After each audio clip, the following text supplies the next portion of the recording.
how she continued working for him afterwards, how she had a dispute with him over a payment, how his staff told her that she needed to sign a non-disclosure agreement to get paid. I expect she'll tell you that it wasn't until after this incident, December 2nd, that anyone talked to her about a non-disclosure agreement. I expect for her to tell you how she eventually left that job as a chef, Mr. Diggs, and how she eventually reported what happened to her and took her to the police. You also have an opportunity to speak, hear from an officer, the Dedham Police, on Kenneth Ellis. He'll tell you about his training that he undertook in order to become an officer, and how on December the 16th, Ms. Mila Adams came to the Dedham Police Station to talk to the police. He'll be able to tell you a bit about that encounter, what he saw, a little bit about that conversation, and ultimately how he chose to, how charges were filed against Mr. Diggs.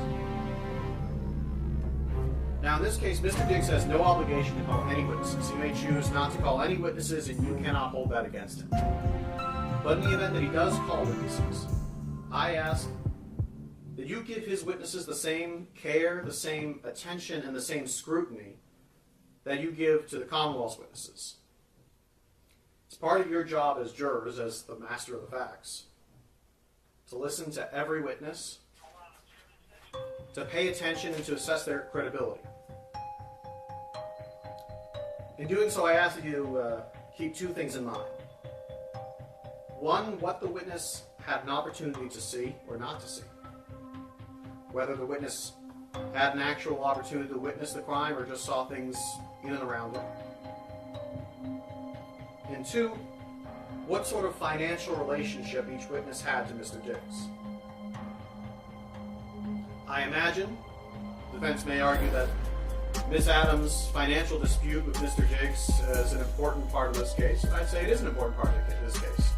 But just in the same way that her financial relationship to Mr. Diggs is important, so is all the witnesses' financial relationship to Mr. Diggs. Now, at the conclusion of evidence, I'll have an opportunity to come back to you again.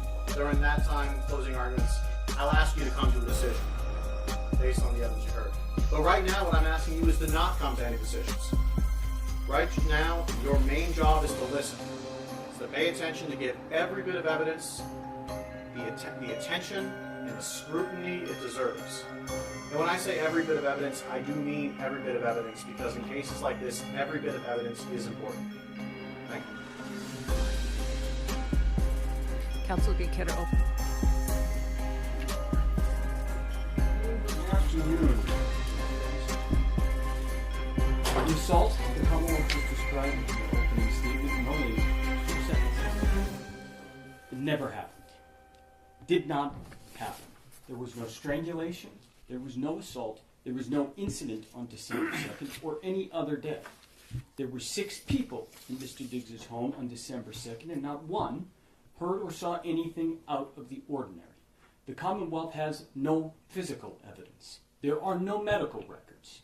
There are no photos or videos showing any injuries. There are videos showing no injuries at all.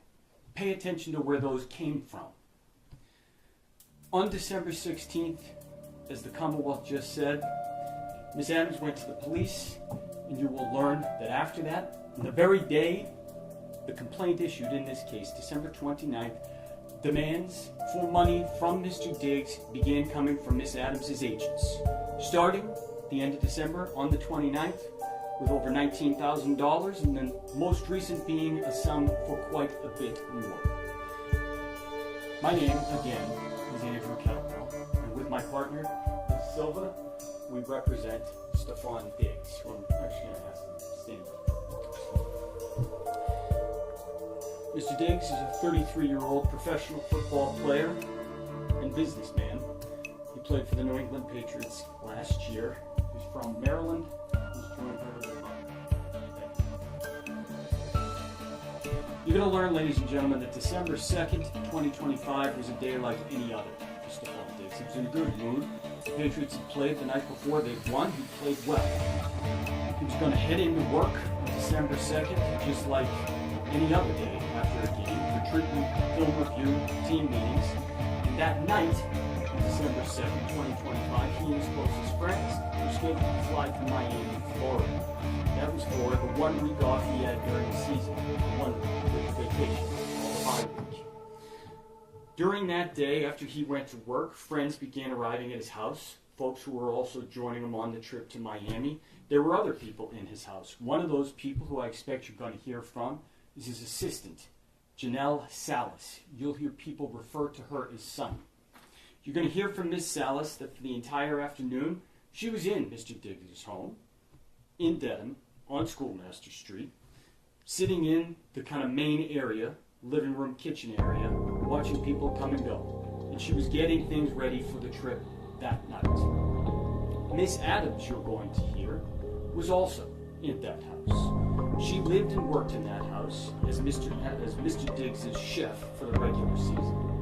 And that was from July 2025 to December 2025. That morning, Miss Adams was not happy.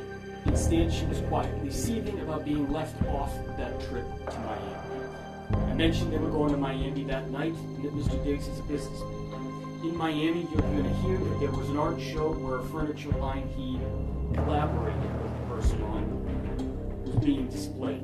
But also in Miami, you're going to hear that Mr. Diggs had a birthday party. He had just turned 33. And that there was a week's worth of fun. Miss Adams initially was expected to be on the trip, but she had been left off. She'd been left off because she'd spent the previous several days feuding with that business partner from the furniture line who was in Miami. And that person's name is Lindsay. I'm going to get back to that in one moment. Why was Miss Adams so frustrated that morning? Why was she so upset about Mr. Diggs taking Miss Lindsay's side over hers? It's because Miss Adams wasn't just a chef.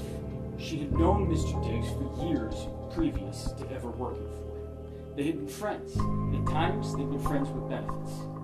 That relationship had led to Miss Adams getting the job to cook for Mr. Diggs. She got to live in the house. She went to games. She sat with the owners of an NFL team, went to parties. She was paid $2,000 a week in reimbursement for what she claimed she spent on groceries. And she had plenty of opportunity to talk to Mr. Diggs about trying to get him to invest in her to open her dream restaurant. As that season wore on, her place in Mr. Diggs' circle began to slip. Things came to a head in late November when that issue that I just mentioned, the feud between her and this person named Lindsay popped up. That feud, it's about an anonymous blog post. It was posted on the internet. Lindsay said that Miss Adams posted it. Miss Adams said Lindsay was the problem. The blog, the drama, all of that, it's not important to this case. What is important is that by December 2nd, 2025, Miss Adams was furious.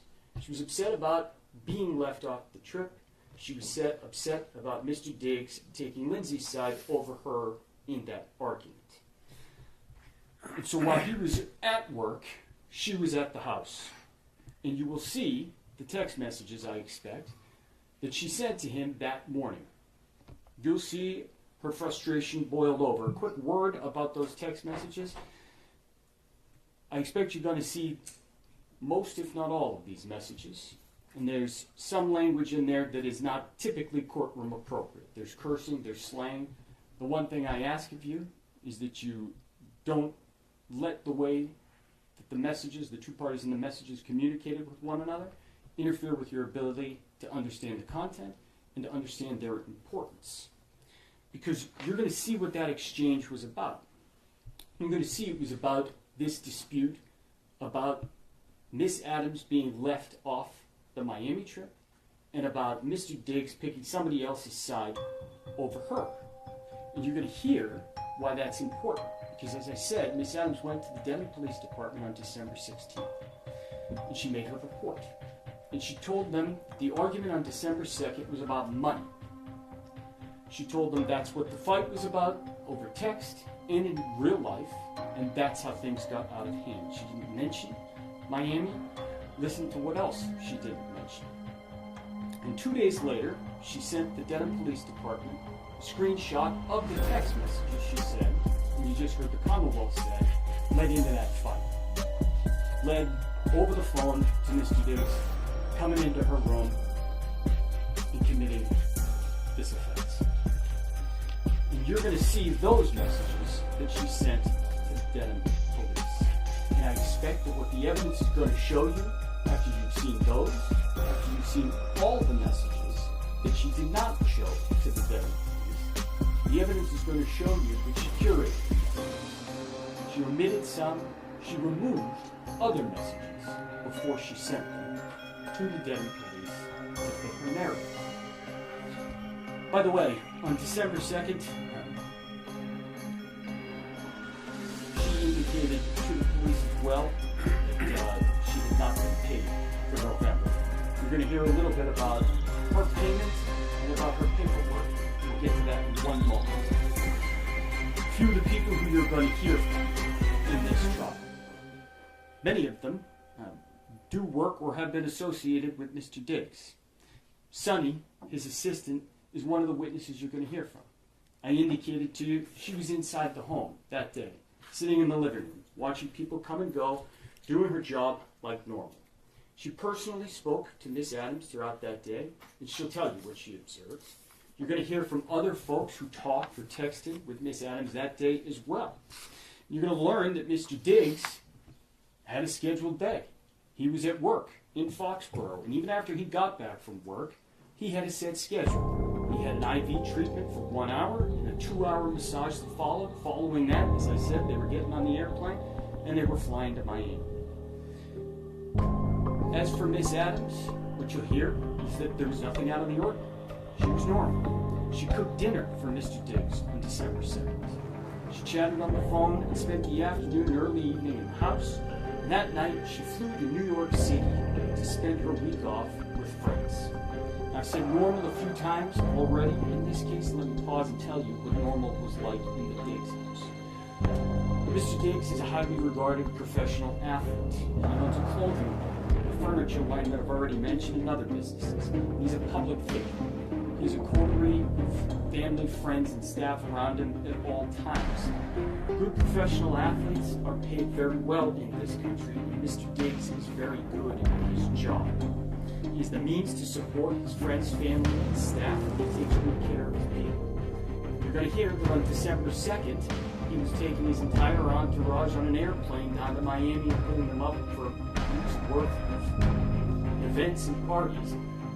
And that wasn't even out of the ordinary. So, normal in the Mr. Diggs house is a little bit different from normal in your house or mine. But just like any other person in this country, rich or poor, Mr. Diggs sits here in innocent name. And any preconceptions or feelings you have about athletes, wealth, or anything else, you have to put aside and not let interfere with the oath you just took as jurors. So we talked about December 2nd because that's the day Ms. Adams claimed this incident occurred. You're going to hear about other days as well. You'll hear a little bit, like I said, about that November log incident because it led up to the text exchange on December 2nd. The text exchange, the Commonwealth just told you, led into this physical assault Ms. Adams claims to have. You also heard a moment ago that she flew to New York City that night. And I expect that you're going to hear from the people she stayed with in New York City. Their names are Shy Charles and Natalia Moses. They're both hairstylists who live in New York City. And you're going to see videos from Ms. Adams' trip to New York City. Videos recorded only hours after she had landed, hours after this alleged incident had occurred. Videos from later that week, the next day, and a few days after that. And when you hear about those videos, ask yourself, what am I seeing? Where did the information come from? And what can it tell me? Ask yourself whether what is depicted on those videos is consistent with the Commonwealth's theory that Miss Adams was brutally assaulted by a professional athlete in her bedroom on December 2nd. Ask yourself, what would you expect to see from what the Commonwealth just described in a person's demeanor and physically on their body. There's an old axiom that the simplest answer that accounts for all the facts, that is the true answer. See if the Commonwealth theory accounts for all of the evidence that you're going to get to see over the next day and a half. One other thing that you are going to hear, the Commonwealth mentioned it briefly for a moment there, was that Miss Adams returned to the house in Dedham. You're going to learn that happened on December 9th, 1 week after she went to New York City.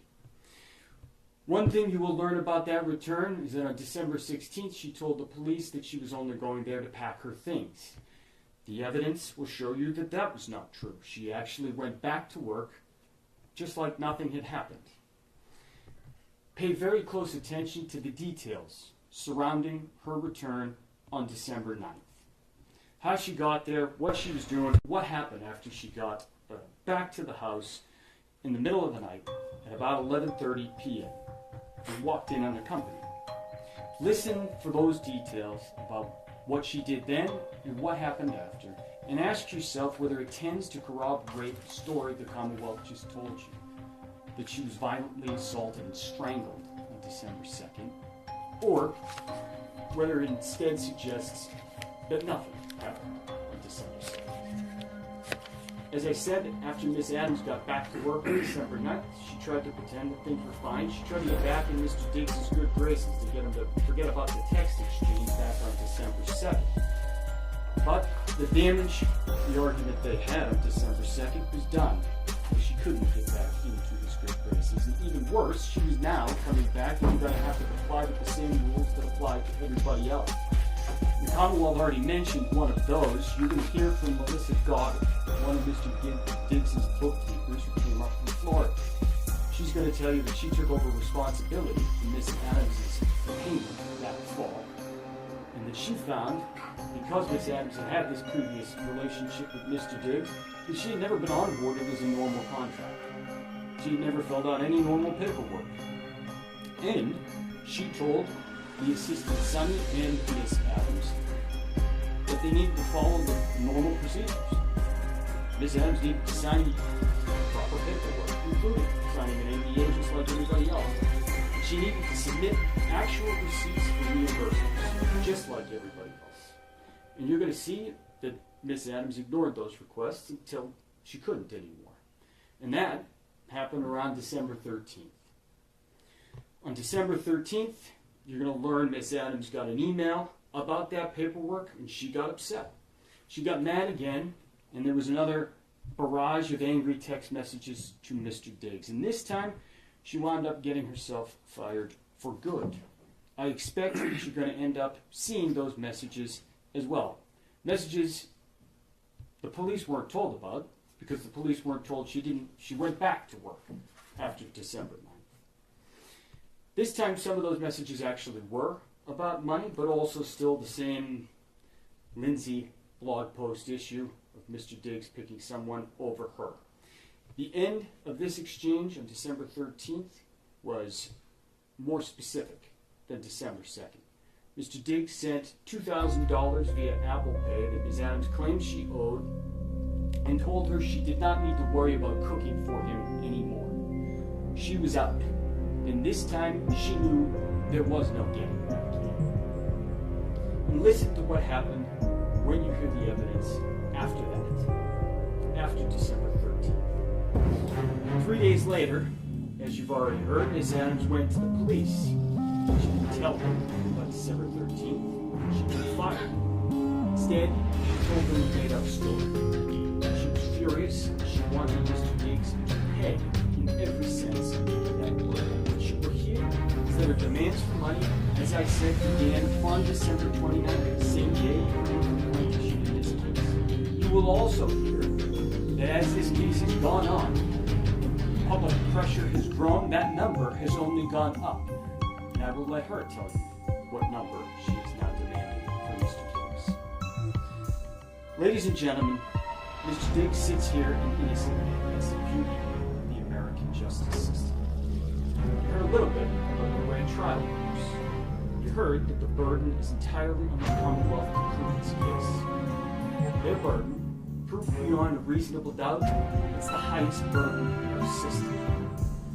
And as Mr. Virtue mentioned, Mr. Diggs has no burden whatsoever. One thing Mr. Virtue and I agree on, be skeptical with every witness. And financial incentives certainly do play a role in this case. We will call witnesses. We do so to give you the fullest possible picture of what happened and what did not happen on December 2nd, to give you the clearest picture of the truth. But that does not mean that we have to prove a single thing. The Commonwealth bears the burden, and the burden never shifts. That's how our system works. That's the beauty of it. That when an innocent person like Mr. Diggs is charged with a crime they didn't commit, what can they do?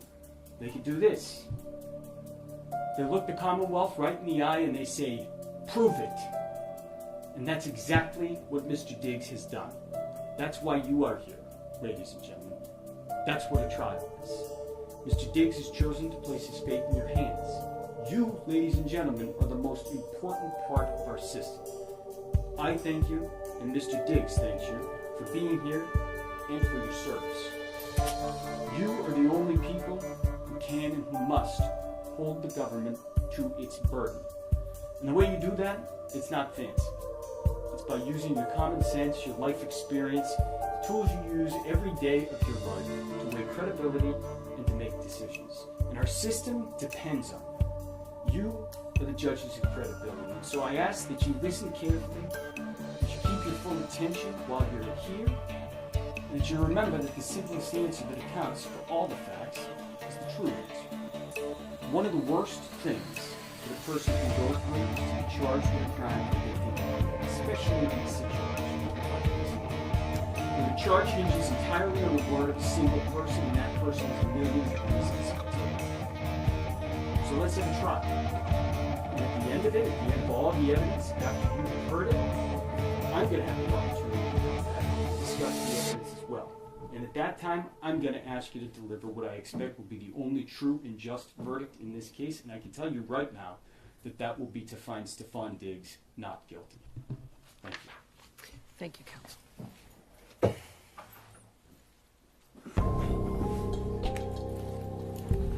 Your Honor, the Commonwealth will call Mila Adams to stand.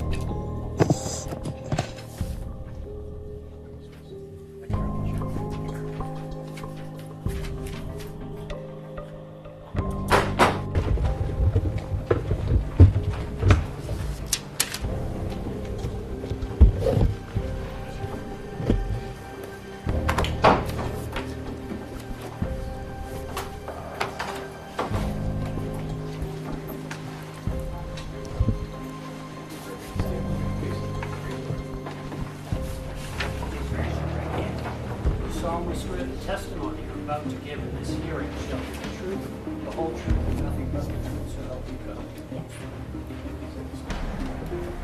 May I inquire? You may. Good afternoon. Good afternoon. Could you please state your name and spell your last name for the record? Jamila, Jamila, Adams, ADAMS. And do you normally go by Jamila or I go by Mila. Mila? Okay. And what do you do for a living? I am a professional chef. I have been working in the industry for 13 years. So you're a professional chef. Do you work in kitchens? I work privately for athletes, prominent figures, and wealthy families. So you're a private. Is there a difference between a private chef and personal chef? Are those the same things? Or It's pretty much the same thing. and how long do you say you've been a private chef? 13 years. 13 years. And what sort of training did you take to become a chef? I went to school for clinical psychology, so I have a degree in psychology.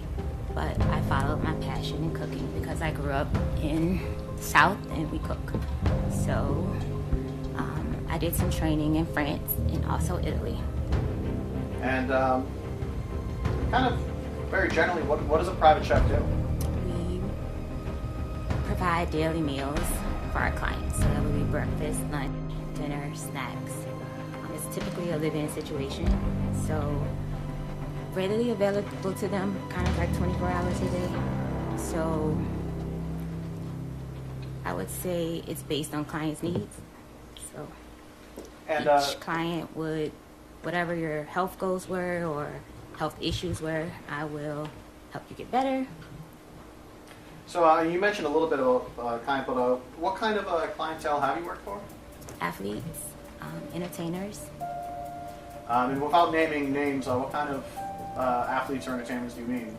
singers, football players, basketball players, baseball players, And are these professionals? very professional. How much do you make in that though? It ranges, depending on the needs they need from me. If it's a full-time living, it can range from anywhere $5,300 a week to $10,000. Turning your attention now to a Mr. STEFON DIGGS. Do you know Mr. STEFON DIGGS? Yes. And how do you know him? I've known STEFON DIGGS for over 4.5 years. And how'd you meet him?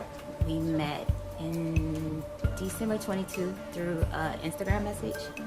He first wanted me to cook for him. And do you see him in the courtroom today?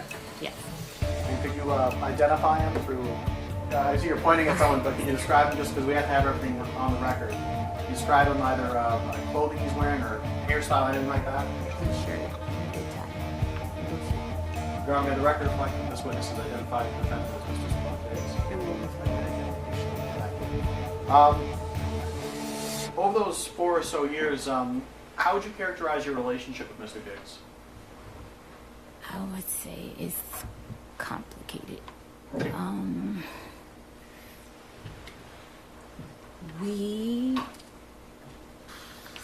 We had it started out as friends. We met. It started out as friends, became sexual, and we would meet up, hang out, and we decided I would come work for him like February of 2025. So you said February 2025, you and he talked about you working for him? Yes. And that's as a private chef? Yes. What were the sort of terms of your employment? Like were you going to be living with him? Yes. And how many meals or what was it like working for him?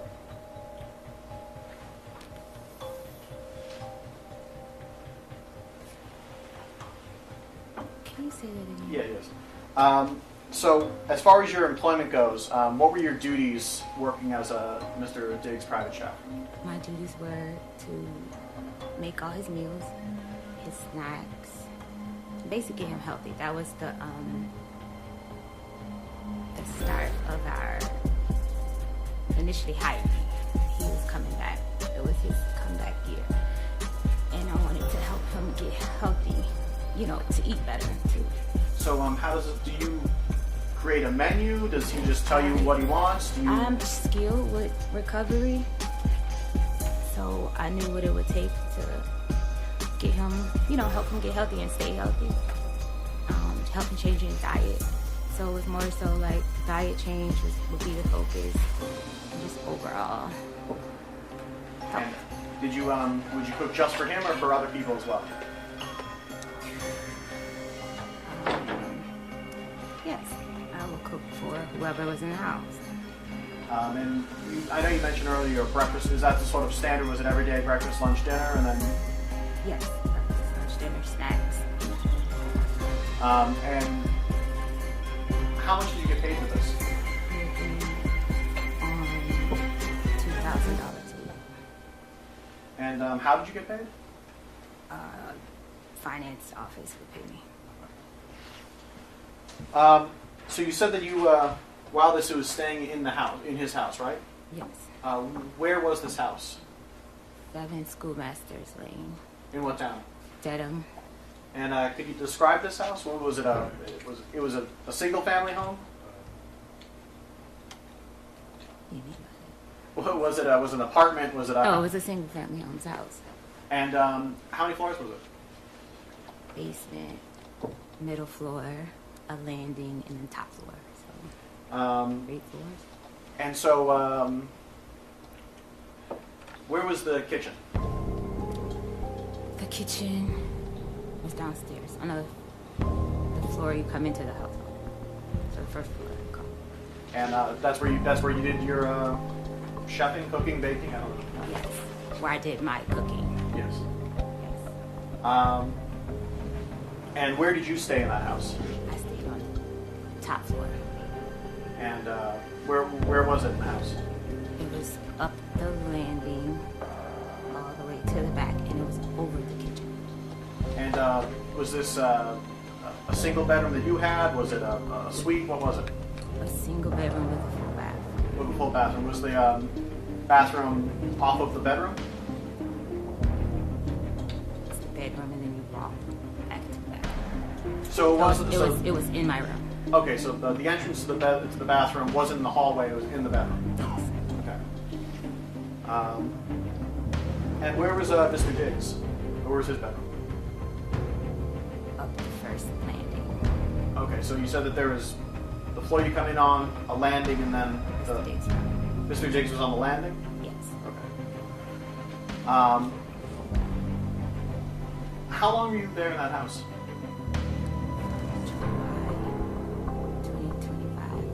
July 20th, 21st, can't remember exactly. To December the 15th. And during that time, who was at the house with you? Mr. Diggs, his friends. Did he have other staff that lived there, or was it just? No, I was just like, he had friends that basically lived there. Okay.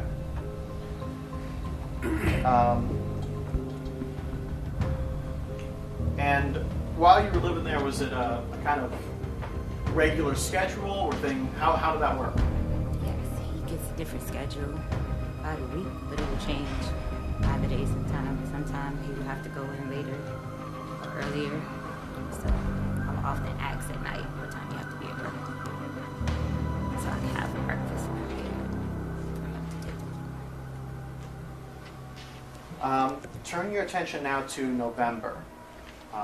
Around November, did any sort of friction occur between members of his staff? Yes. And what was that? I wouldn't. Friction. Say that again. Friction. Was there any sort of maybe I should say this. What, if anything, happened near the end of November? Yes.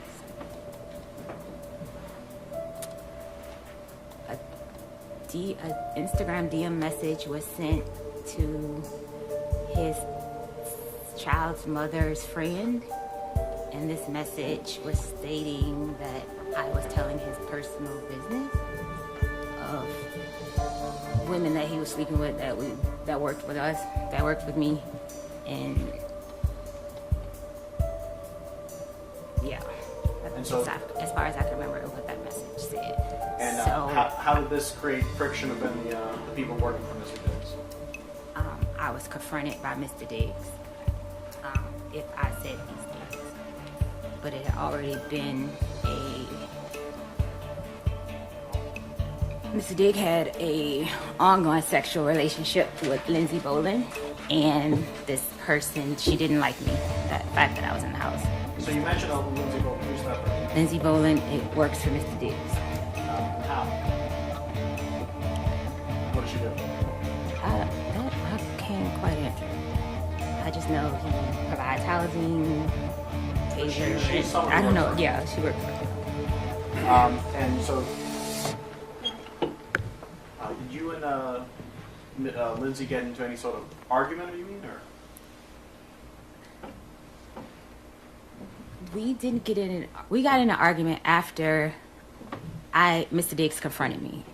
She sent me a message first, per his instruction, and called me a name. Excuse my language, guys. A bitch, and she just went on and on and on in this message about me. Objection, Your Honor. May I be heard at sidebar? Yes.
At some point, were members of Mr. Diggs' staff going to go down to a trip to Miami? The whole staff was supposed to. And you said the whole staff. I wasn't finished on that last question. That's fine, but I'm asking questions now. So at some point, members of his staff were supposed to go down to Miami, right? Yes. When you said the whole staff, how many people was this? His assistant, myself, and his friends. It was him. And did you end up going down to Miami? No. And why is that? Mr. Diggs told me that I couldn't go because me and her had an issue from November 26th issue.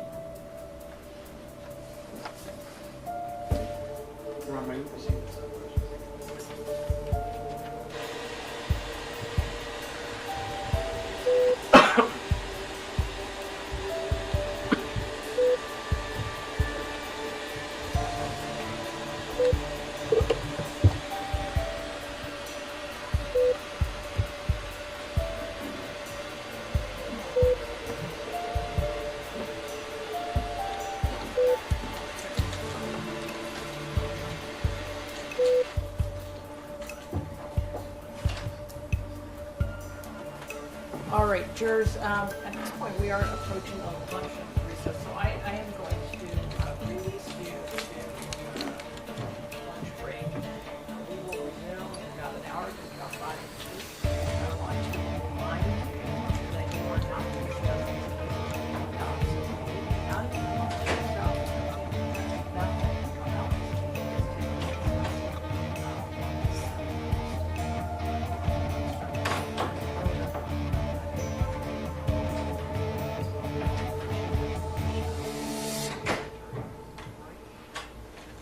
All right, jurors can step down this way, please.